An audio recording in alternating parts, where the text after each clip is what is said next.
Now, yesterday in Strasbourg, France, a member of the European Parliament, Daniel Hannan of Southeast England, spoke during the visit of the British Prime Minister Gordon Brown. He took it to Gordon Brown and left nothing on the table. And this is exactly the kind of thing the opposition party in this country needs to be saying to President Obama. We have 3 sound bites.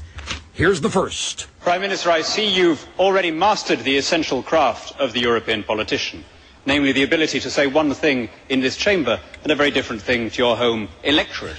Perhaps you would have more moral authority in this House if your actions matched your words. Perhaps you would have more legitimacy in the councils of the world if the United Kingdom were not going into this recession in the worst condition of any G20 country.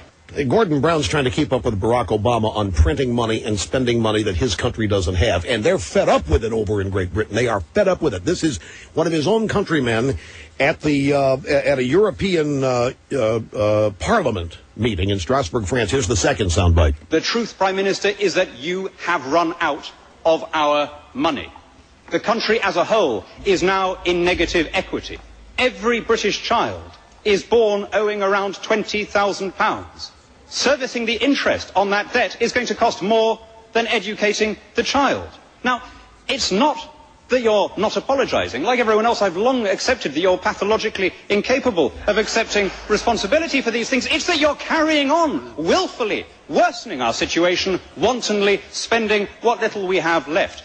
Last year, in the last 12 months, 100,000 private sector jobs have been lost, and yet you created 30,000 public sector jobs. Prime Minister, you cannot carry on forever squeezing the productive bit of the economy in order to fund an unprecedented engorgement of the unproductive bit.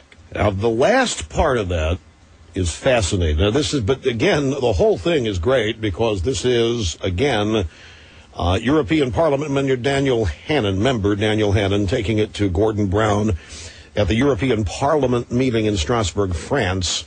This was yesterday. But the last item here in that particular soundbite, Prime Minister, you cannot carry on forever squeezing the productive bit of the economy in order to fund an unprecedented engorgement of the unproductive bit, meaning you can't keep taxing the achievers and giving it to the unachievers. And see, that's obviously true.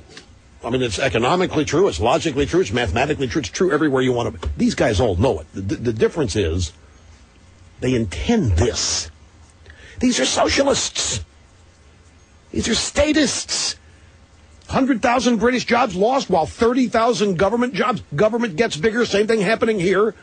600,000 Americans lose their jobs every month in this country, up to 8.1% unemployment, on our way to 10%, and the government keeps hiring. It's being done on purpose. It is a purposeful restructuring of free market societies to socialist societies, socialist democrat societies, with the government as the giant power broker that runs and is in control of everything. It's being done on purpose. This is not people making mistakes. This is not people who don't understand what they're doing. They understand fully what they are doing. These are people who don't believe in individual liberty, people who don't believe in individual freedom, people who don't think that you have what it takes to deal with all that freedom. You'll make a mess of it. You need to be controlled. You need to be programmed. You need to be directed into certain spheres of work and play, because otherwise we'll all suffer. Now, here's the final bite from Daniel Hannan to Gordon Brown, the Prime Minister of the UK. You cannot spend your way out of recession or borrow your way out of debt. And when you repeat in that wooden and perfunctory way that our situation is better than others, that we're well placed to weather the storm, I have to tell you, you sound like a Brezhnev-era apparatchik the party line. You know, and we know, and you know that we know that it's nonsense. Everyone knows that Britain is worse off than any other country as we go into these hard times. The IMF has said so. The European Commission has said so. The markets have said so, which is why our currency has devalued by 30%, and soon the voters too will get their chance to say so. They can see what the markets have already seen, that you are the devalued Prime Minister of a devalued government. Yeah. Republicans in Washington could take a lesson from the bravery of this man.